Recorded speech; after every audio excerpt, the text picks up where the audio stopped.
Salut à tous, j'espère que vous allez bien. Bienvenue sur le podcast du Crayon, le média qui ose réunir. Débat, entretien profond ou sur le terrain, notre but, que vous puissiez entendre toutes les opinions françaises sans jugement ni parti pris. Tous les jeudis, retrouvez nos émissions en version podcast. Alors installez-vous confortablement, bonne émission. Quel mérite nous revient quand on réussit ? Faut-il traverser la rue pour trouver du travail ? À qui doit-on les succès et les échecs de notre vie personnelle ou de la société ? Ce sont des questions qui touchent toutes à une notion qui est celle du mérite. Notion très débattue en France avec d'un côté l'école républicaine qui est là pour rétablir une forme d'égalité des chances et de l'autre une influence de la culture américaine du mérite, du self-made man. Selon Sama Karaki, une de nos invitées du jour, cela n'est pas aussi simple que ça. Pour elle, le talent est une fiction. Dans son livre du même nom, elle déconstruit la notion de mérite, la notion de travail et la notion de talent, qui sont des concepts qui sont souvent là pour appuyer une forme de légitimité de la réussite ou de l'échec des uns et des autres. Face à elle, Sarah Salman, avocate et chroniqueuse sur les grandes gueules, qui, elle, ne voit absolument aucune raison de contester le mérite qu'ont les gens qui ont réussi. Alors la méritocratie, mythe ou réalité, glorification de la réussite des uns, justification de l'échec des autres, relativisme ambiant autour de ces questions-là, de savoir si réellement nous avons un impact dans notre propre succès, c'est le débat du jour sur le Crayon. Il y a des gens qui réussissent et des gens qui ne sont rien. Faux. Partiellement vrai. Les personnes les plus pauvres sont fainéantes et profitent du système. Faux. Un peu vrai. Je m'appelle Sarah Salman, je suis avocate au barreau de Paris, chroniqueuse aux grandes gueules chez RMC et auteure du livre Se protéger c'est gagner aux éditions Robert Laffont. Chaque individu pourrait vivre comme il l'entend. J'espère. Vrai. Je suis Sama Karaki, je suis docteur en neurosciences et auteur de l'essai Le talent est une fiction aux éditions Jean-Claude Lattès. On peut réussir si on le veut vraiment. Non. Faux. Totalement vrai. Le mythe du self-made man existe. Faux. Vrai. Nous sommes tous égaux. Faux. Faux. Augmenter sa classe sociale est une fiction. Vrai et faux. C'est pas une fiction, mais c'est assez rare. L'intelligence est un talent inné. Faux. Ah, c'est vrai. Les riches sont déconnectés de la réalité. Pas nécessairement. Ça dépend lesquels. Les hommes et les femmes peuvent réussir à l'égalité si on y met les moyens. Pas de raison que ça n'arrive pas. Faut vraiment que le système y mette du sien. Le système patriarcal creuse l'égalité des chances de réussite entre les hommes et les femmes. Complètement, oui. Vrai. Faux. Les femmes subissent ce système patriarcal, notamment sur la réussite professionnelle. Vrai. Un peu vrai.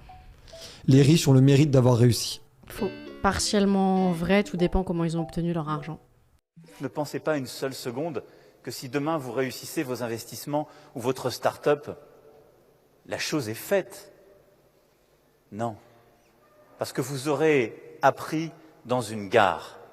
Et une gare, c'est un lieu où on croise les gens qui réussissent et les gens qui ne sont rien. Est-ce qu'on se retrouve dans un système où la réussite dicte ce qu'on obtient de la vie ? Et est-ce que ce système est juste ? Est-ce qu'il est logique qu'on obtienne plus de choses de la vie grâce à la réussite ? Alors déjà, quand on entend cette vidéo, on comprend que la réussite, telle qu'elle est prononcée par le président de la République, correspond à une forme de réussite qui est, je pense, pour lui, une réussite économique, et qu'il y a une confusion très grave entre ce qu'on a et ce qu'on est.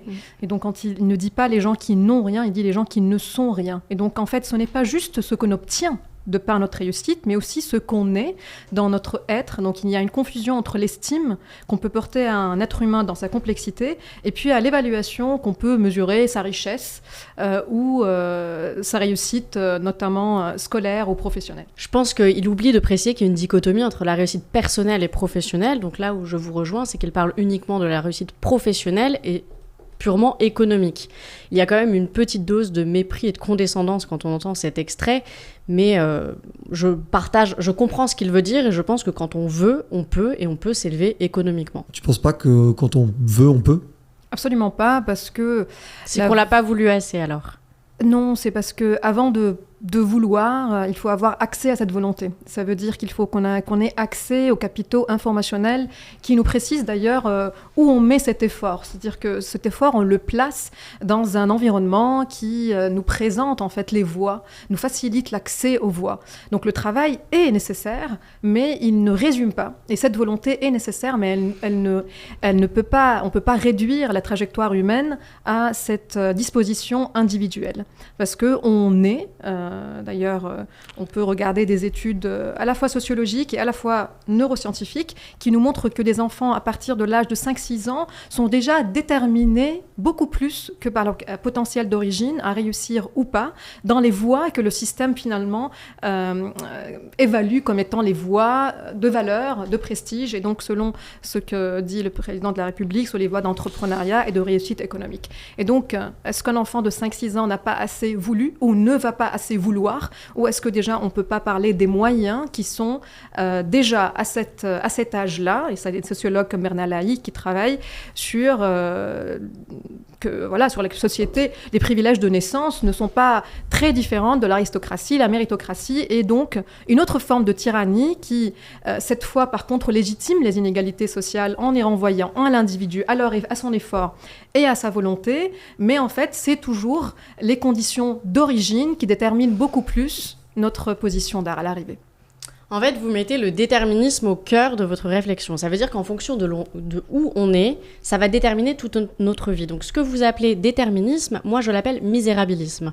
Dans la mesure où à 5-6 ans, évidemment, on n'a pas le choix. Mais après, de se dire, c'est toute la dynamique de Sartre, de se dire qu'on n'est pas défini par le passé. On est défini par ce que l'on fait, et c'est ce que disait Roosevelt aussi, les gagnants mettent les moyens, les perdants mettent les excuses. Donc si toute sa vie on se dit, c'est parce que je suis né dans la mauvaise place, c'est parce que j'ai eu ça, eh bien évidemment on va nulle part. C'est à nous de trouver les ressources qui sont gouvernées par des éléments extrinsèques et qui vont être façonnés par l'environnement, mais c'est à nous, au fond de nous, de trouver la ressource pour s'élever et de pas toujours se dire c'est parce qu'avec cette dynamique, on oublie qu'il y a des gens qui sont partis de rien et qui sont arrivés très très haut. Il faut pas oublier que le milieu social, on se dit par exemple, ils ont tout eu. Le capital économique, le capital social, le capital culturel.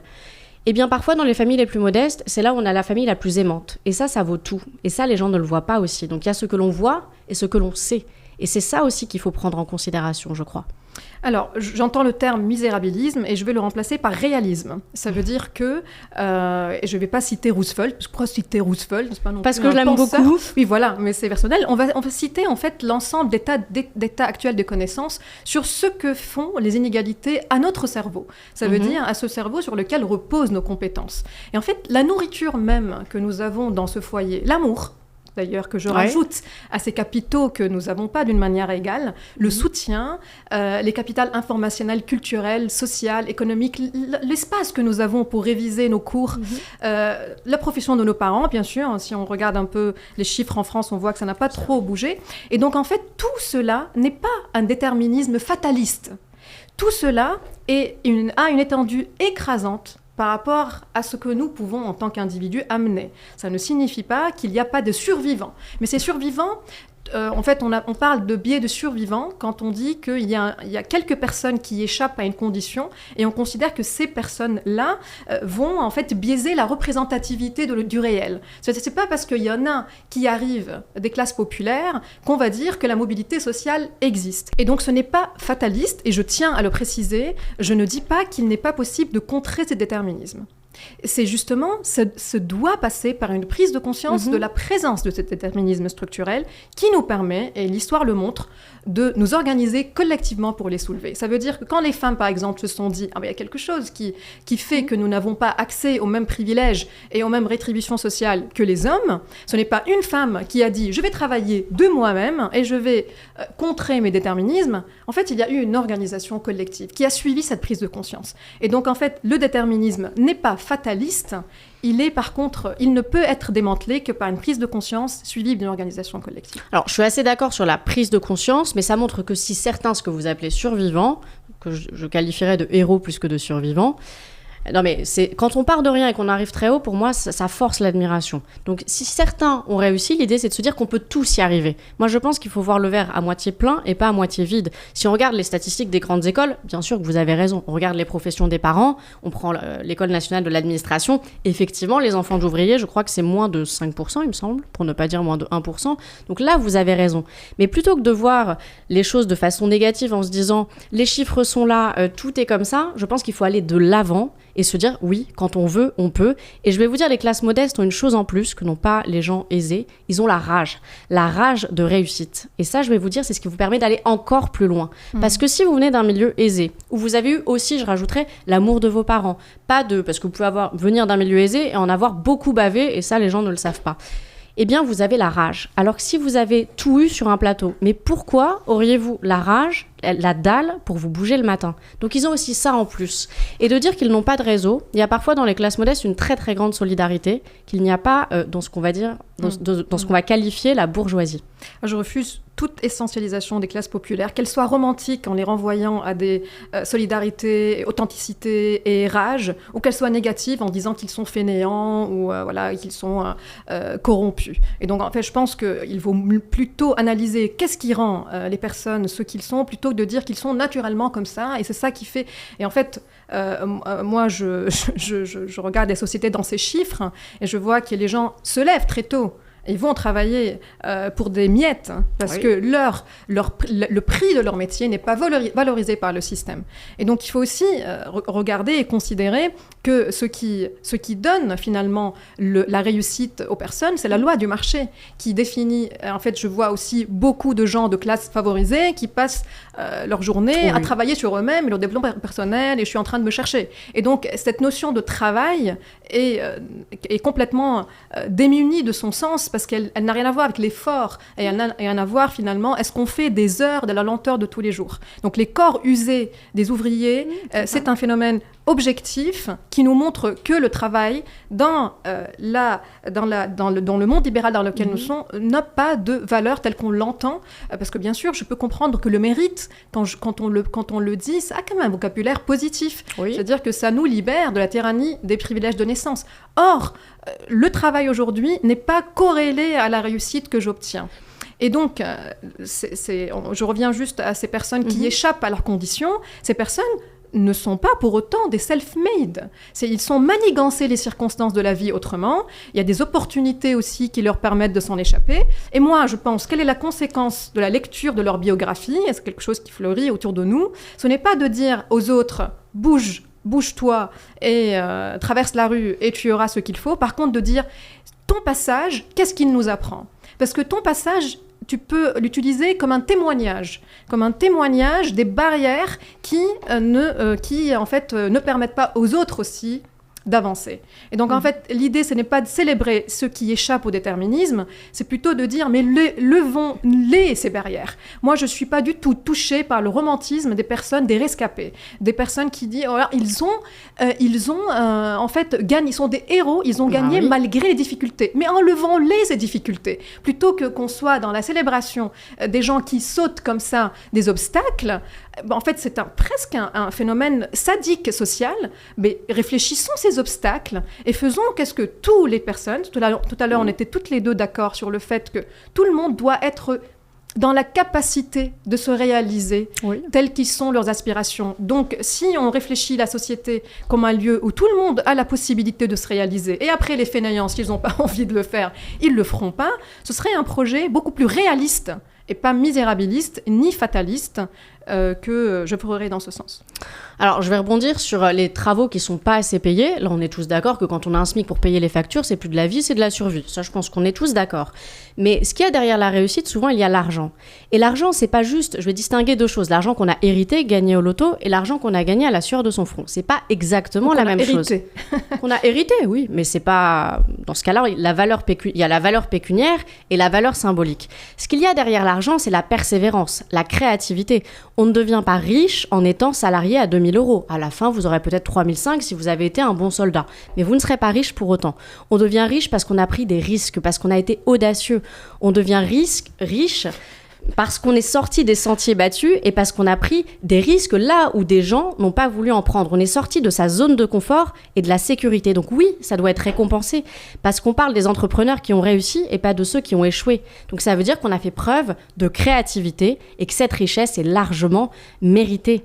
Si jamais on devenait riche en travaillant bien à l'école, en gagnant un salaire et en évoluant dans la même société toute sa vie, ça se saurait. C'est pas comme ça qu'on devient riche. Et donc la réussite des gens qui ont gagné leur argent, je ne parle pas des héritiers, est largement méritée. Est-ce que toi, Sarah, du coup, tu as le sentiment que tu ne mérites pas ce qui t'arrive ? Ah non, franchement, j'ai tellement bossé, je considère que je n'ai pas... En fait, je considère que j'ai pas été aidée, j'ai peut-être été aidée indirectement. Voilà, mais je considère que j'ai pas tout eu comme certains autour de moi. Alors là, absolument pas, contrairement aux apparences. Mais du coup, à quoi on juge le mérite, selon toi ? Quand t'as pas tout qui tombe sur un plateau et que tu dois te bouger par toi-même et gagner ton argent toi-même, a priori, c'est que ça tombe pas sur un plateau. Enfin, moi, je connais des enfants, et tant mieux pour eux, qui ont absolument tout sur un plateau, qui travaillent dans l'entreprise de leurs parents. Pourquoi pas ? C'est pas une critique. Qui n'ont pas forcément réussi leurs études. Mais on a trouvé une solution pour contrecarrer. On a pris une école de commerce très chère et ça s'est bien passé. On a fait ce qu'il fallait pour que sur le papier... ça va. Et bien ça, je considère qu'il n'y a pas fondamentalement de mérite parce qu'il y a toujours un filet de secours. Je considère que quand on s'est bougé soi-même, on a un environnement culturel, on a un carnet d'adresses peut-être qui arrive, mais quand on se bouge soi-même, moi je considère absolument pas que je ne le mérite pas. Vous avez fait quelque chose de ces privilèges. Oui. Alors en fait, il y a une métaphore que j'aime bien, je ne sais pas si vous savez, si vous connaissez cette métaphore de la course avec les personnes qui ont une position de 50 mètres et d'autres qui ont de 100 mètres. Alors voilà, avec, si vous voulez, les 50 mètres entre les deux, c'est les privilèges, ça veut dire les coups de pouce qui ont été donnés par les capitaux d'origine. Et en fait, Sarah, si vous avez couru que 50 mètres par rapport à ceux qui ont couru 100 mètres, vous avez quand même couru. Et ça vous donne cette illusion que c'est cette course. Alors vous êtes arrivé. Donc pas encore. Ce qui peut donner l'illusion que c'est parce que vous avez couru, peut-être que vous avez couru très vite. Et ben en fait, c'est ça qui explique votre réussite par rapport à ceux qui ont commencé parce qu'on partait pas au même point. Voilà, donc en fait, alors que cette mesure, elle est impossible. Ça veut dire qu'en fait, pour revenir à ces études de famille, les conditions qui nous écrasent ou qui nous poussent en avant nous sont invisibles et sont multifactorielles. Ça veut dire que ça peut être votre environnement amical, par exemple. Ça peut être les profs que vous avez eus, le regard qui a été porté sur vous, votre apparence physique qui a fait de vous une chroniqueuse aujourd'hui en France, parce que c'est pas par hasard. J'espère pas que donc, je suis là que pour mon physique, quand même. Cela joue, et ça, c'est chiffré aussi d'une manière universelle. À la radio, beaucoup moins, quand même. Mais je ne dis pas que c'est parce que vous êtes une belle femme qui vient d'une belle famille que vous êtes ce que vous êtes aujourd'hui. Je dis que tout cela rajoute des points de privilège qui le biotype privilège pour vous existe. Voilà. Et en fait, bien sûr qu'il existe. Non, mais c'est une question. Non, mais je vous pose la question à vous. Il existe. C'est au niveau du recrutement, c'est au niveau même des notes que nous donnons aux élèves. Parce que moi, je pense qu'il existe. Très bien. Donc ça nous fait un point en commun. Un point de convergence. Donc, mais ça ne signifie pas que on n'arrive que par ce privilège-là. C'est toujours beaucoup plus complexe et beaucoup plus multifactoriel. C'est plurifactoriel. Ce qui est intéressant, c'est de se demander, est-ce que si je laisse tomber la fiction d'être arrivé par moi-même, est-ce que ça enlève le mystère de mon parcours ? Parce que dans ce que nous sommes, il y a quand même des choses qui ne s'expliquent pas. Nos préférences, nos désirs, cette audace que nous pouvons avoir des fois de laisser tomber des parcours de réussite. Donc en fait, cette liberté individuelle, je ne nie pas son existence. Je dis juste qu'elle est là, dans des petits coins de notre vie. Elle a du mal à surgir chez la majorité des gens du monde autour de nous, parce qu'on est conditionné par beaucoup d'éléments. En tant que neuroscientifique, je peux dire que tout ce que nous sommes est conditionné par ce passé, n'en déplaise à Sartre, mais on est conditionné par tout ce que nous avons appris, par tout ce que nous avons vécu, par tous les chagrins, par tous les bonheurs aussi. Et en fait, ce n'est pas un problème, parce que là, ce que je suis en train de vivre avec toi, Sarah, conditionne ma pensée dans une heure. Et donc, en fait, si on est façonné par cette trajectoire, qui est singulière et unique et impossible à démêler complètement. Il faut juste qu'on soit juste réaliste et en regardant les chiffres de la société, en dire on a beaucoup plus de chances d'y arriver quand on a des privilèges et beaucoup moins de chances d'y arriver quand on n'a pas ces privilèges. Et du coup, de réfléchir collectivement de comment rendre ce monde le plus tendance vers l'égalité sans prétendre au fait qu'on soit égaux ou qu'on sera égaux. Enfin, je vous le dis juste, il y a une égalité parfaite, il n'y a plus les riches, les pauvres, il n'y a plus tout ça. Enfin, je vous le dis, le système ne fonctionne plus. C'est une réalité économique. Hein. Et est-ce que, du coup, il n'y a pas aussi, dans le discours que vous portez, une forme de désincitation, on va dire, à la prise de risque, au fait de se battre, parce que de toute façon, les forces sont externes et que de toute façon, on n'y peut rien devant la masse de statistiques très factuelles et sur lesquelles vous avez très bien travaillé, mais qui, du coup, nous empêchent de voir notre propre chemin au sein de tout ça. Oui. Et c'est là, en fait, que non, je refuse de considérer que avoir un regard critique sur les inégalités sociales signifie qu'on n'a rien à faire pour les démanteler. Au contraire, c'est pas juste non, on peut. Non, au contraire. C'est quand on prend conscience des inégalités, quand les ouvriers ont pris conscience de leurs conditions de travail inégales, qui se sont organisés et qu'aujourd'hui nous avons les lois de travail qui nous permettent de travailler d'une manière un peu plus digne, hein, c'est pas gagné. C'est quand les femmes ont pris conscience des inégalités, qui se sont organisées, qu'on a eu le droit au vote, à l'avortement, et encore, il faut quand même qu'on reste vigilant pour ne pas perdre nos droits. C'est quand les minorités ont pris conscience des inégalités, qui se sont organisées et qu'ils ont récupéré des lois qui permettent qu'il n'y ait pas de discrimination à leurs égards. Et donc, non, c'est au contraire, c'est quand on prend conscience des inégalités que l'action est possible. Mon travail, il est centré sur l'analyse de ce qui fait que nous avons des possibilités différentes pour qu'on se réalise en tant qu'être humain. Et je ne prétends pas que l'ascension sociale est la seule façon avec laquelle on peut se réaliser. Il faut aussi qu'on ait une diversification des voies. Ça veut dire que qu'est-ce qui fait dans la société que nous allons être valorisés beaucoup plus que les autres? C'est aussi une question à se poser. Une fois que les barrières des inégalités sont levées, on peut aussi se demander pourquoi il y a juste une jauge unique qui définit qui réussit et qui échoue, qui est le battant et qui est le battu. Et donc, quels sont les métiers de prestige et les métiers qui sont les derniers de corvée. Et puis, on va considérer, par exemple, que les entrepreneurs sont aujourd'hui les premiers de cordée. Pourquoi ? Parce que si on revient 100 ans en arrière, ça a été... pas. Voilà, en fait, c'était alors c'est le rêve américain aussi, avec les pères fondateurs, de considérer que s'enrichir avec la loi du marché, c'est la seule façon de ruisseler sur la société. Et donc, on peut aussi supposer qu'avec les problématiques que nous avons aujourd'hui par rapport à la technologie, que dans 50 ans, ça serait autre chose qu'on voudra. Oui, bien sûr. Et donc, avec l'absurdité et la fluidité de ce système, est-ce qu'on ne devrait pas aussi réfléchir l'hiérarchie de l'estime qu'on accorde à certains en considérant que eux, ils ont le parcours en or et d'autres qui l'ont en, je sais pas, aluminium. Non, mais là, vous avez un discours qui est plutôt positif de se dire on va réfléchir globalement. Mais la réalité, c'est quand on regarde, par exemple, les gilets jaunes, quand on regarde plutôt des individus, ils ont juste la haine. La haine de voir que certains ont des privilèges qui, selon eux, sont immérités ou démérités. Et ça leur crée plus de la haine, l'envie de tout casser, on l'a vu avec les Black Blocs, plutôt que de se dire, eh bien, on va tous s'asseoir et réfléchir collectivement. Ça, c'est un mythe. Je crois que ce n'est pas possible. Ils attendent des aides, ils attendent de se dire c'est à Monsieur Arnaud de nous faire un chèque en blanc. Ils attendent plus de l'aide plutôt que de se dire bon, faut pas attendre quelque chose de l'État, c'est à moi de me lever et de me dire je vais m'en sortir. Et si moi je peux pas m'en sortir parce que j'ai un travail à 1 200 €, j'ai 4 enfants, pour moi c'est pas possible. Eh bien je vais le faire pour mes enfants. Et je crois que c'est vraiment au niveau de l'individu que ça se joue. Tout ne peut pas se résoudre à l'échelle collective. Si on attend que la collectivité se réveille, bah, je crois qu'on va attendre longtemps. Oui, alors moi, j'ai l'impression qu'on revient à la case de départ. Ça veut dire que des individus puissent se bouger d'eux-mêmes. Ça va créer des réussites individuelles, mais ça ne changera rien au système. Justement, pour élaborer là-dessus, tu penses que le fait de réussir à s'asseoir en collectif pour résoudre ces problèmes-là, tu penses que c'est un mythe ? Ah oui, bien sûr. Je pense que je vois mal... les droits des femmes, comment vous pensez que ça... Non, bien sûr, il y a quelques lois, heureusement, qui étaient tout à fait nécessaires, où ça a marché.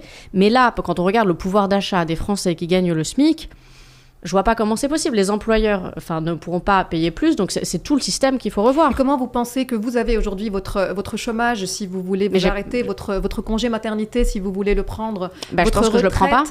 Vous prenez pas votre congé maternité? Je pense pas.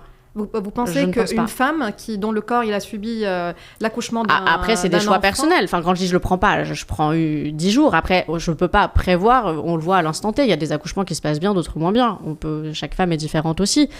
Mais je crois qu'il ne faut pas trop attendre de la société. C'est-à-dire, moi, dans mon monde idéal, par exemple, ce serait chacun met de côté. Et à la retraite, chacun voit comment il a réussi à mettre de côté. Je trouve que c'est un discours, autant on peut s'accorder sur certains points, mais c'est un discours tellement dangereux de revenir en arrière sur des droits qui ont été acquis à force de lutte. J'enlève les classes les plus précaires. Hein, j'enlève. Mais non, même votre corps, mon corps, mérite au niveau du corps que la société nous offre des facilités pour qu'on puisse exister d'une manière égale. Donc non, quand vous subissez une grossesse, vous avez droit à un congé. Quand vous êtes à 60 ans et que vous avez eu un métier qui a usé votre corps, vous avez droit à la retraite. Le droit, mais si on a envie de continuer. Le respect de la réalité des corps, c'est aussi objectif. C'est pas une question morale, c'est une question objective. Alors peut-être que toutes les deux, on aime bien ce que nous faisons. On est là, on s'assoit, on parle, on discute. Ce n'est pas oui, je parle pour moi, je parle pas pour le ministre. Mais ce n'est pas la réalité de ce. Mais quand vous dites que pour vous, vous voulez pour pas la retraite de ces privilèges, eh ben en fait, il faut continuer la phrase et dire c'est parce que j'ai un métier qui est un métier de prestige et un métier de reconnaissance sociale que vous aimez. Eh ben c'est pas la réalité. Ce que moi je veux là de la pour un ouvrier que vous critiquez, bien sûr, que vous jugez. Je ne critique pas. Justement, j'ai dit que c'est les gilets jaunes. Vous parlez de gilets jaunes quand même. Vous parlez des gilets jaunes. Les gilets jaunes qui cassent tout, oui, je critique. Oui. Mais qu'est-ce que vous savez de par ce que vous faites dans votre vie, de la réalité du vécu de ces personnes? Mais la réalité du vécu, c'est une chose. Aller casser le Fouquet, qu'est-ce que ça leur apporte? Ça paye pas les factures. Hein. Alors moi, je n'ai aucune estime pour le Fouquet. Non, mais je pourrais dire... Je ne considère pas que la violence... Vous avez compris la métaphore, le Fouquet ou autre chose. Oui, je comprends. Mais je veux dire que la violence structurelle, c'est une violence qui écrase les corps. On ne peut pas légitimer la violence. Invisible. Et je ne suis pas touchée par les discours qui disent « Oh là là, on a cassé une vitrine ». Je suis beaucoup plus touchée par les corps des ouvriers, les dos qui sont brisés, casser LVMH, vous cassez LVMH, qui est quand même grand créateur d'emplois, qui crée beaucoup d'emplois en France, et en quoi ça a payé les factures? En rien. Alors à quoi ça sert? Parce que la colère, elle n'est pas polie. Et il faut plutôt que nous... Donc vous légitimez leur violence? Non, je m'intéresse aux origines de la colère. Et je ne suis pas là à comptabiliser les conséquences de ce qu'on brise. Parce que quand Donc les conséquences pécuniaires pour vous n'ont pas de conséquences? Ce n'est pas là où moi mon travail réside. Moi, quand je vois des gens en colère dans la rue, je me pose la question, d'où vient cette colère? Comment on peut l'organiser? Est-ce qu'on a échoué à l'organiser? Oui. Mais est-ce qu'on aurait pu l'organiser? Oui. Et donc, mon travail, c'est de dire que les personnes ne sont pas naturellement casseurs et casseuses. Elles ne sont pas naturellement comme ça, descendent dans la rue et jalouses et veulent détruire ce que possèdent les autres. Non. D'où viennent, quels sont les contextes qui font naître ce ressentiment? Quels sont les contextes qui font naître ce sentiment d'être dénigré? Et ça, c'est sociologiquement explicable et biologiquement explicable. Ça veut dire quand nos statuts sont écrasés sur des générations, quand on est considéré comme étant les gens qui ne sont rien, et bien en fait, naturellement, cette attaque à mon statut en tant que neuroscientifique crée en moi une blessure qui est équivalente à une blessure physique. Et donc, je vais me défendre avec mon corps, comme si j'étais attaquée dans mon corps. Et donc, moi, c'est ça mon job. C'est ça mon intérêt. Après, est-ce que vous voulez dire à ces gens comment canaliser cette colère autrement? Je suis curieuse. Je serais bien incompétente. Voilà. Et ça pour le coup, je suis une citoyenne comme une autre qui, quand je suis avec mon fils et on traverse une manifestation et quand ça commence à brûler, à casser, je prends mon fils et je cours. Mais je ne condamne pas les origines de cette colère. Et je ne condamne pas sa légitimité. Après, comment elle s'exprime, c'est des choses que nous pouvons réfléchir encore une fois collectivement, parce qu'on peut aussi réfléchir pourquoi il n'y a pas d'autres exutoires. Pourquoi il n'y a pas d'autres exutoires qui permettent d'exprimer cette colère autrement? Ceux qui ont pris tout le plat dans leur assiette, laissant les assiettes des autres vides, et qui, ayant tout, disent avec une bonne figure, une bonne conscience, nous qui avons tout, on est pour la paix. Je sais que je dois leur crier à ceux-là, les premiers violents, les provocateurs de toute violence, c'est vous. Et quand le soir, dans vos belles maisons, vous allez embrasser vos petits-enfants avec votre bonne conscience. Au regard de Dieu, vous avez probablement plus de sang sur vos mains d'inconscients que n'en aura jamais le désespéré qui a pris des armes pour essayer de sortir de son désespoir. Donc sans vouloir trop provoquer, est-ce que tu as plus de sang sur les mains que les gilets jaunes, Sarah? Sans vouloir trop provoquer. C'est bien d'avoir précisé que tu ne voulais pas provoquer. Là, Non, mais je pose la question évidemment de manière provocatrice, mais l'idée de fond, c'est est-ce que la violence symbolique que la classe sociale à laquelle tu fais partie représente est plus puissante que la violence dans la rue Il n'y a pas de violence symbolique, il n'y a qu'une interprétation de cette violence. Moi, je n'ai pas le sentiment d'être violente. D'ailleurs, je suis la première à la télé quand on me dit j'ai été heurtée, quand il y a des gens qui me disent dans la rue, voilà, ce que vous avez dit, ça m'a heurtée, je présente mes excuses. Voilà, je dis, je vous prie de m'excuser, c'est l'interprétation que vous en avez faite qui n'est pas forcément la bonne, mais je ne crois pas que la violence symbolique soit pire. Est-ce qu'il y a une hiérarchie dans la violence ? C'est aussi une question qu'on peut se poser, et selon moi, il y en a une. La violence physique est bien plus violente. Je veux dire, il y a un moment où, oui, c'est eux qui, à la limite, c'est pas, moi, j'ai pas de sang sur les mains, au sens propre comme au sens figuré. Alors, vos privilèges ne font pas de vous responsable de l'usure des corps des autres. Par contre, le système duquel vous êtes le produit en est responsable. Après, dans ce que vous dites, des fois, il y a une violence qui est verbale, qui est symbolique, qui est condescendante, qui dénigre et qui signifie, d'ailleurs, il y a une forme de généralisation d'un trait de caractère attribué à un groupe très divers de personnes, avec des aspirations très différentes, en les renvoyant à un seul geste, qui est le geste de casser. Or, en fait, ces personnes portent une multiplicité de ce qu'ils sont et des aspirations qu'ils peuvent avoir. Mais ce qu'on retient, c'est qu'ils ont cassé. En tout cas, les médias, ce que l'on voit, c'est qu'ils ont tout cassé. Et qu'ils le refont. On peut retenir ce qu'on a envie de retenir aussi. On retient les dommages, les préjudices économiques, on retient qu'ils ont cassé, qu'ils n'ont rien retiré. On retient ce qui nous intéresse dans ce qui se produit. Moi, ce qui m'intéresse, par exemple, ce que je retiens, c'est qu'il y a une évolution du récit qui questionne sur pourquoi on est discriminé, qu'est-ce qu'on peut faire pour que notre réalité Et vous apportez quoi comme solution ? Parce qu'on peut faire plein de constats, mais au bout d'un moment, qu'est-ce qu'on fait concrètement ? Il y a des personnes comme vous, qui ont les mêmes parcours d'études que vous, qui luttent pour que les lois soient beaucoup plus justes envers ces personnes. Ah, moi, je ne suis pas parlementaire. Hein. Oui, alors, mais vous êtes avocate. Donc, en oui, fait, mais ce n'est pas moi qui édicte la loi. Justement, comme ce que dit Gisèle Halimi, c'est que des fois, les réalités du monde font qu'on fait évoluer aussi les lois. Il y a la jurisprudence, il y a la loi et il y a la jurisprudence. Voilà. Mais moi, je ne confectionne pas la loi, je ne suis pas parlementaire. Je pense qu'il y a beaucoup de choses qui peuvent être faites au niveau de l'école, au niveau de l'éducation, au niveau de regard que nous portons sur les autres, et qu'en fait, il y a une charge de discrimination très lourde qui est portée par certaines minorités en France, ou par certaines majorités aussi, parce qu'on se demande aussi où se trouve la classe moyenne aujourd'hui. Et il y a un besoin de personnes comme moi qui se prononcent différemment que des personnes comme vous, et qui rappellent que ce n'est pas juste parce qu'on n'a pas assez travaillé qu'on n'a pas réussi, mais il y a aussi une condition collective, une condition qui est invisible et qui nous lie et qui peut expliquer beaucoup plus notre ralentissement. Et c'est en prenant conscience de cela qu'on peut se poser la question de comment peut-on s'en échapper collectivement. Et donc, ce discours s'infiltre même dans les croyances débattues des vaincus, qui finissent par croire qu'ils n'ont pas réussi parce qu'ils n'ont pas assez travaillé. Ou qu'ils ne l'ont pas assez voulu. Ou qu'ils n'ont pas assez voulu, ou qu'ils n'ont pas assez eu le patrimoine génétique de luxe que vous avez. Et en fait, j'ai pas dit ça. J'ai pas dit ça. J'ai pas dit que j'avais un patrimoine génétique. Est-ce entièrement faux, selon vous ? Quoi ? Est-ce entièrement faux, selon vous ? Oui, c'est entièrement faux parce que ça nous empêche d'avoir de la compassion pour soi, mais aussi pour les autres. Donc en fait, je pense que nous manquons, quand on est vaincu, de compassion pour soi, et nous manquons, quand on est vainqueur, de compassion pour les autres. Et en fait, une prise de conscience qui n'est pas morale, qui est juste réaliste, dans laquelle on reconnaît que nous sommes le produit de beaucoup d'éléments qui sont externes à nous-mêmes.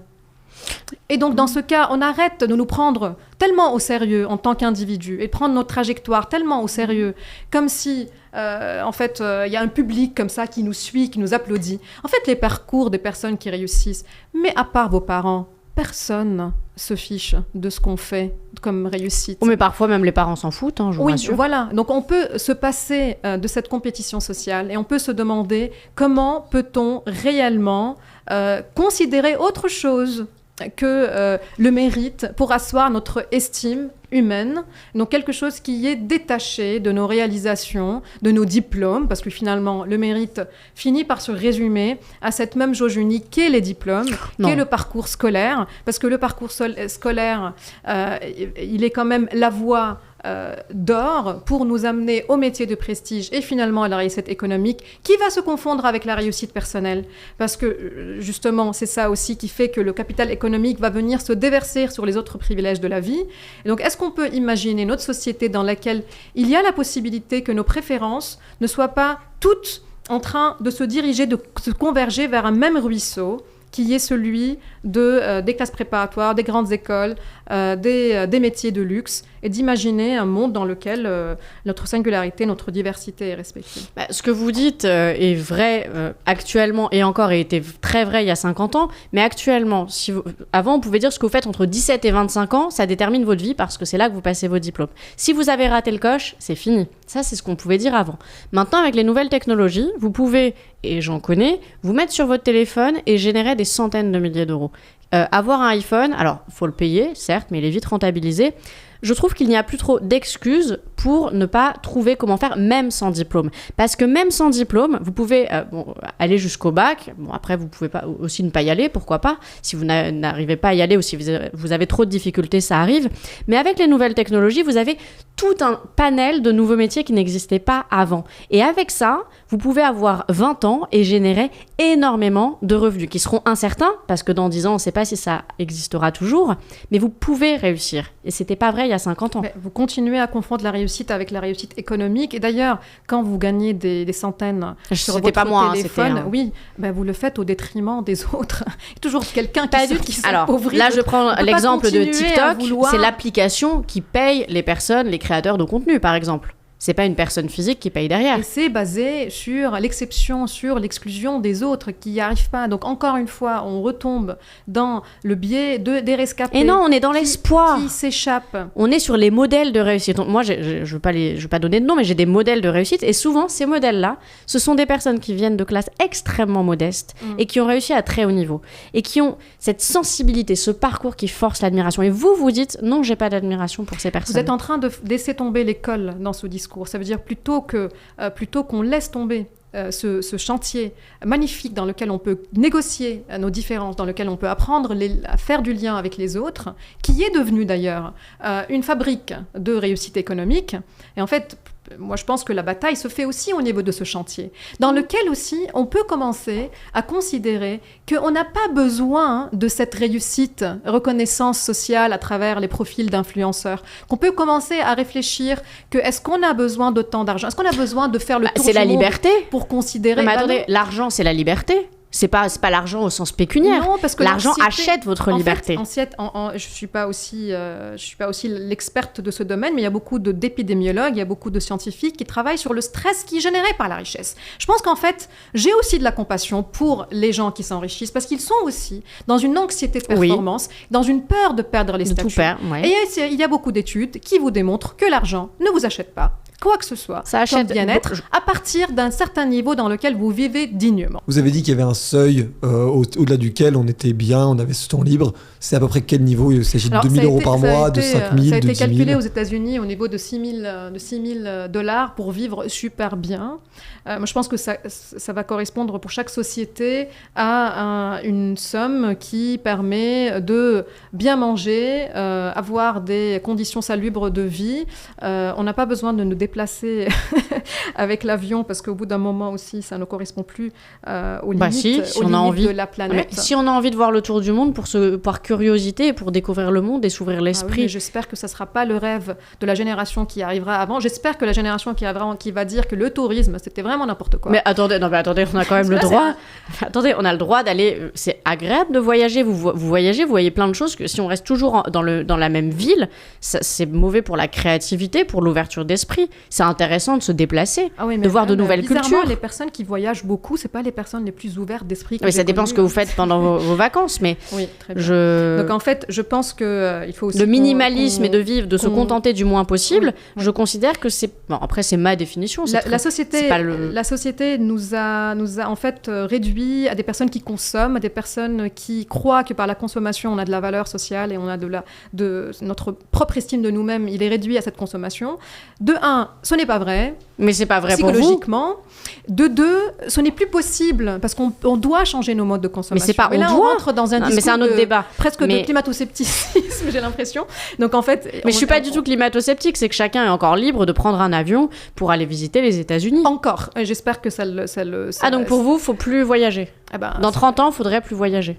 Dans 30 ans, je pense que voyager pour les contraintes, oui, mais voyager pour le faire plaisir. le tour du monde, parce qu'on a envie de nous ouvrir pour le plaisir. les idées. Je pense, vous savez, prenez votre voiture pendant 1 heure, vous êtes dans une banlieue, et ça vous permettra de vous ouvrir les idées et de regarder la réalité du monde, et que ça serait pas aussi... Et là, vous êtes condescendante parce que vous faites comme si j'étais dans le 16e arrondissement et que je n'en bougeais jamais. Déjà, vous n'en savez rien. Vous parlez des personnes qui cassent que vous les connaissez pas. Non, je les connais pas.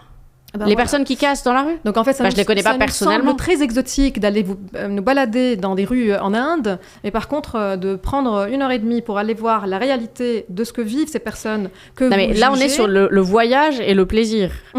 Les gens ont encore le droit, selon moi, d'aller aux États-Unis pour voyager. Et vous me dites non. Ils ont encore enlevez-le encore alors. Oui. Ils ont encore et pour vous, ça serait mieux que personne ne voyage. Je ne suis pas une personne exemplaire à ce niveau. J'espère que... Parce que tous ceux qui donnent des leçons, souvent, ne sont pas exemplaires. Je ne parle pas de vous, mais souvent, on a des gens qui nous donnent des leçons et franchement, quand on regarde leur bilan carbone, c'est pas les mieux.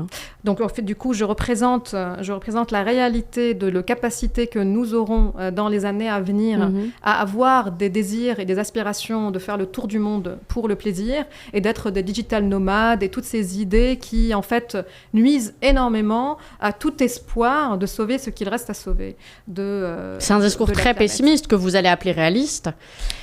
Mais... Je pense que la France est un très très beau pays et comme vous avez dit, on peut nous balader en France et passer de très très bons moments, on n'a pas besoin. En fait, finalement... Mais pourquoi se contenter toujours du moins possible ? C'est ça que je comprends pas. Parce qu'en fait, cette idée de gagner de l'argent pour s'enrichir, elle se base sur l'envie de posséder, de consommer, en fait, des produits qui finalement ne nous ramènent aucune satisfaction. Il faut être un peu épicurien aussi, il faut aussi profiter de la vie. Quand vous avez travaillé dur pour gagner votre argent, si vous avez envie d'aller dans de très bons restaurants, moi j'aime pas trop les voitures. Oui, pourquoi pas ? Si vous avez envie de profiter... Je pense qu'un discours anti-méritocratique nous permettrait d'avoir de la compassion pour nous-mêmes, pour les autres et pour la nature. Et je pense que l'inverse nous met dans une vanité, dans une supériorité par rapport à ces objets, tout pour satisfaire ces désirs qui nous appartiennent, parce qu'on est épicurien et parce qu'on a envie et parce qu'on a les moyens. Donc je pense que... Parce qu'on s'est donné les moyens de gagner notre argent et d'en profiter. Voilà, mais faire société, ce n'est pas suivre sa liberté infinie. Pour vous, la liberté n'est pas ce qui prime ? Non, d'accord. Bien sûr que non. Pour moi, oui, la liberté prime. Je ne viendrais pas faire ce débat si la liberté est ce qui prime. J'étais en train de regarder une très belle série. Je serais restée chez moi. Je viens parce que j'ai un contrat d'honneur avec toi. Et donc, non, heureusement qu'on n'est pas libre. Heureusement. Si tu avais voulu annuler, je pense que tu aurais réussi à annuler et que tu avais cette liberté quand même. Mais ça ne fonctionnera pas. Ce ne serait pas chouette une société dans laquelle je fais ce que j'ai envie. Ça serait pas chouette. Donc il faut une vie de contraintes où on se met des contraintes nous-mêmes pour les autres et on s'empêche de vivre. Ce n'est pas une contrainte, c'est le contrat social que nous construisons pour pouvoir fonctionner ensemble. Mais la société est quand même en pleine mutation. On voit bien que le contrat social, tel qu'il existe initialement, on s'en éloigne. En fait, c'est intéressant parce que je suis quasi certaine que votre position sur le voile, que votre position sur la liberté des individus, elle va pas du tout être en cohérence avec ce que vous venez de dire. Et donc, en fait, pourquoi ? Parce que vous allez dire... Ça, c'est vous qui le préjugez. Parce que vous allez dire que la liberté, elle a ses limites parce qu'on fait société. Et donc, en fait, c'est quand ça nous arrange qu'on brandit cette liberté. Et en fait, c'est très intéressant comme question parce que c'est une question qui est fluide. Après, là, il y a la laïcité quand vous prenez. Voilà, il y a la question de la laïcité. La laïcité, c'est une contrainte dans laquelle je demande aux personnes. Là, c'est une contrainte qui vient de plus haut. C'est pas une contrainte individuelle de prendre l'avion. C'est une contrainte qui demande aux individus de pratiquer leurs croyances chez eux. Voilà, mais ça, c'est une contrainte qui vient de plus haut. Bien sûr, mais c'est une contrainte. La liberté là, je parle de sortir et de m'obliger à avoir les mêmes croyances. Évidemment non. Mais c'est une contrainte qui vient de plus haut pour vivre en société. Moi, je parle de la liberté stricto sensu individuelle. Ça veut dire j'ai le droit de gagner beaucoup d'argent si j'y arrive et j'ai le droit de le dépenser comme je le veux et d'aller au bout du monde si j'en ai envie. Ok, très bien. Donc si vous avez conscience des processus économiques qui permettent cet enrichissement et que vous voyez que cet enrichissement arrive au détriment des autres, parce que si vous gagnez des centaines et des milliers en cliquant sur une application... Et là, je parlais pas de moi. Oui. Et en fait, ça veut dire qu'il y a des gens, au l'autre bout, qui sont en train de s'appauvrir, voire à mourir. Donc il faudrait que ces gens-là se disent je vais moins gagner parce qu'au bout, quelqu'un que je ne connais pas va moins bien vivre. C'est votre théorie. Ah oui. Et vous pensez que des... Complètement. Non mais ce n'est pas ma théorie. Je pense que c'est votre avis, en tout cas. Complètement cette idée que j'accumule des richesses, comme si en fait ça venait de nulle part. Comme si ça vient pas de nulle tombait. part. Attendez, quand on a gagné, quand on a travaillé à la sueur de son front, ça vient pas de nulle part. C'est la sueur de son front, un entrepreneur qui travaille dans un bureau. Bah ouais, et qui dort pas et qui travaille 60 heures ou bien plus par semaine, oui. Ok, donc moi quand je prends le métro à 8h du matin et je vois les gens fatigués qui vont travailler à la banlieue de Paris, dans les usines, ou des éducateurs là, il y a de la fatigue physique, matin, ça c'est pas la sueur des fronts qui est récompensée par des miettes. Donc ça, ce travail... Mais j'ai pas dit que c'était normal ça. Ce travail qui n'est aucunement autant valorisé que le travail d'un entrepreneur qui arrive à 10h30 parce que lui il est pas du matin et du coup il passe 3 coups de fil. Vous êtes trop condescendante avec les entrepreneurs. Ils ont pris des risques. Ça veut dire que vous les méprisez, les entrepreneurs. Mais ils ont pris des risques de malades pour arriver là. Vous savez, en fait, je vous invite à regarder les chiffres d'où viennent les entrepreneurs. D'où viennent les entrepreneurs aujourd'hui? De quelle classe sociale? Vous me les enverrez. 70% des entrepreneurs sont des hommes, comme par hasard. Pourquoi? Parce que les femmes ne prennent pas assez de risques? Non, parce que c'est des milieux qui vous permettent de prendre des risques. Parce que vous avez une fortune qui vous permet de prendre des risques. Alors déjà, il y en a de plus en plus de femmes. Il y a de plus en plus de femmes entrepreneurs. Bon, au CAC 40, il n'y en a pas beaucoup, ça je vous l'accorde. 30%, on n'est pas gagnant. Alors, si le gouvernement, aujourd'hui, ne soutient pas l'entrepreneuriat, eh ben, vous pouvez les prendre vos risques tous les jours, comme vous voulez, avec la créativité et les traits de personnalité, de persévérance. Mais vous êtes trop condescendante à l'égard des entrepreneurs parce que vous ne reconnaissez pas leur mérite. C'est ça, moi je comprends pas. Je ne reconnais même pas mon propre mérite, donc ça va, je veux dire, je ne suis pas sensible à ces arguments.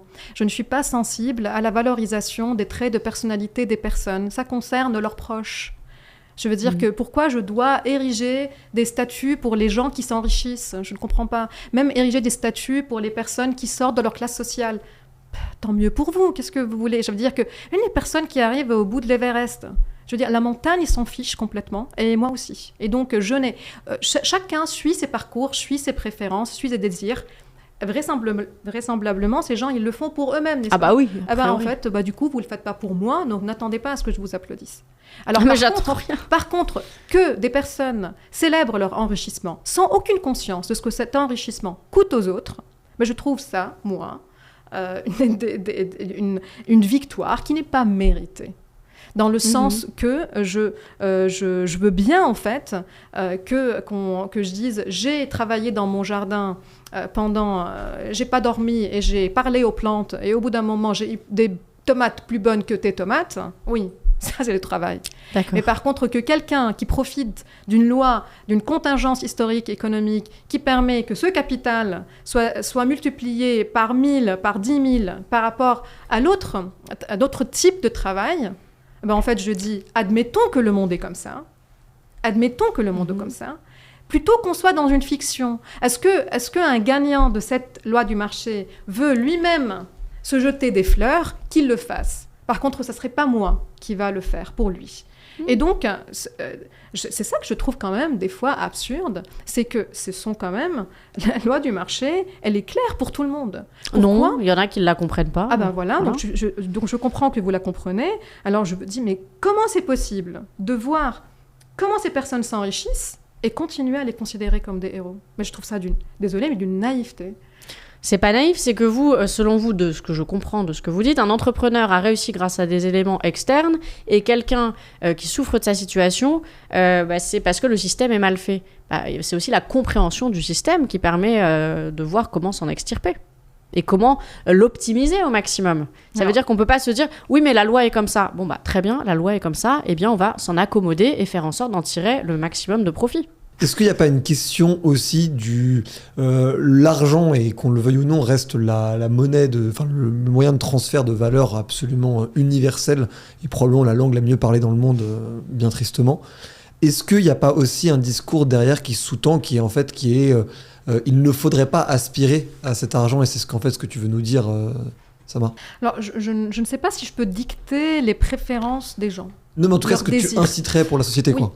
Par contre, je pense que depuis notre enfance, on est incité à cette compétition sociale, on est incité à cette les illusion. notes.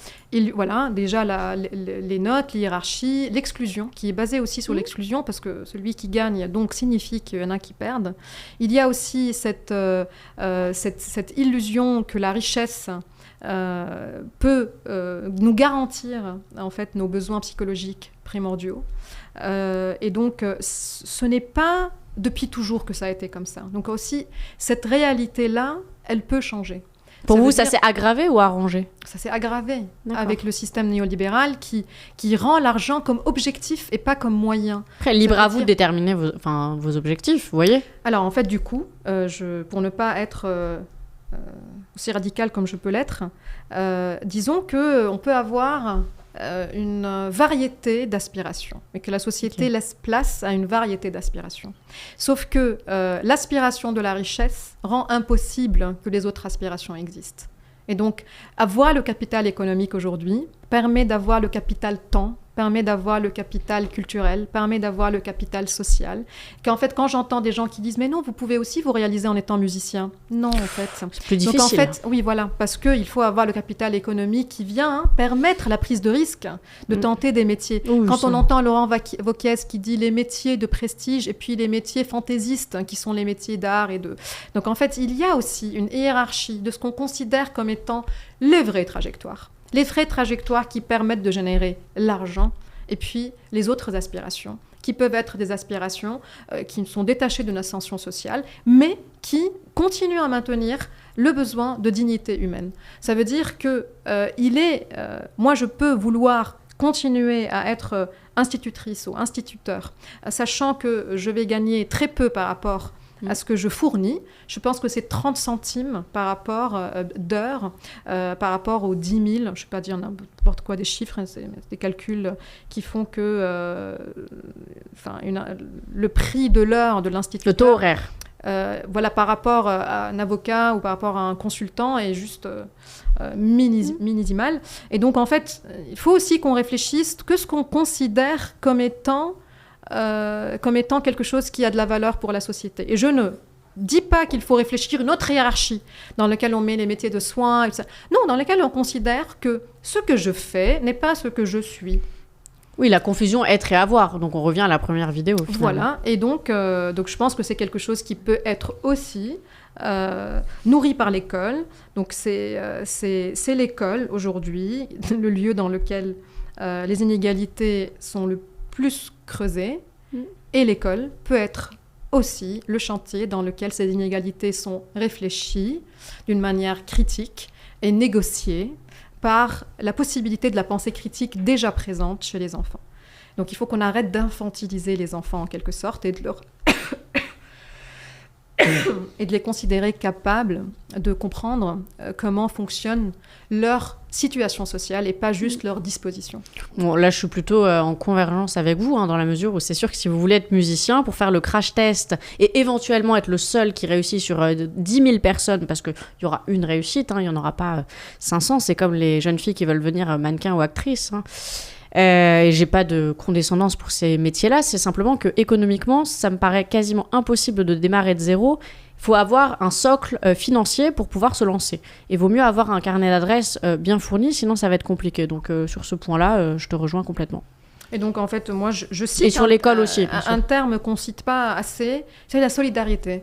Ça veut dire que la solidarité, c'est aussi une possibilité dans laquelle ceux qui ont profité de capitaux pendant des générations, peut-être peuvent aussi les partager avec ceux qui l'ont. Ah bah non, je considère que c'est pas aux individus, aux particuliers, de contrecarrer les défaillances étatiques. Ça non, je vois pas pourquoi. Ce serait aux individus qui se disent, moi, sur plusieurs générations, j'ai bénéficié de temps. Là, on va parler des héritiers, donc là, j'en fais pas partie. Se dirait, je vais redistribuer. Non, c'est pas aux particuliers de contrecarrer la dette, de contrecarrer le pouvoir d'achat. Non, c'est pas aux particuliers. Si on veut défendre la méritocratie, admettons que je vais défendre la méritocratie, loin de moi. Et si je veux la défendre, elle se base sur une première condition, qui est l'égalité des conditions. Ça veut dire il n'y a pas d'égalité des conditions. Voilà, donc en fait, tant qu'on est dans une héritocratie, on ne peut pas réfléchir à la méritocratie. Alors moi, même si on démolit l'héritocratie et la méritocratie, je ne serai toujours pas contente. Qu'est-ce que vous diriez à une jeune ou un jeune qui nous regarde et qui se dit certes c'est un système néolibéral, mais j'ai envie de réussir dedans, qu'est-ce que vous lui diriez ? Est-ce que c'est vain ? Est-ce qu'il faut retourner le système ? Est-ce qu'il faut se battre dedans ? Est-ce qu'il faut travailler dur, travailler intelligemment ? Moi, je dirais, mais défonce tout, crois en toi, et si je peux t'aider, je le ferai, parce que j'ai toujours tendance à aider ceux qui me disent « je veux vraiment y arriver », parce que j'ai l'impression de me voir quelques années plus tôt, même si je suis pas très âgée. Donc, mais je dirais, mais crois en toi, ça va le faire. Le fait de le vouloir, pour moi, tu l'auras. Mais il va falloir le vouloir très fort et plus que les autres. C'est vraiment une question difficile parce que j'ai envie de dire que je n'ai rien à te dire. Parce que je n'ai rien à t'apprendre. Et que cette posture de transmission de parcours, je pense qu'on est fatigué de ça. Donc d'abord, j'ai envie de dire comment ça va, parce que je pense que c'est pas facile.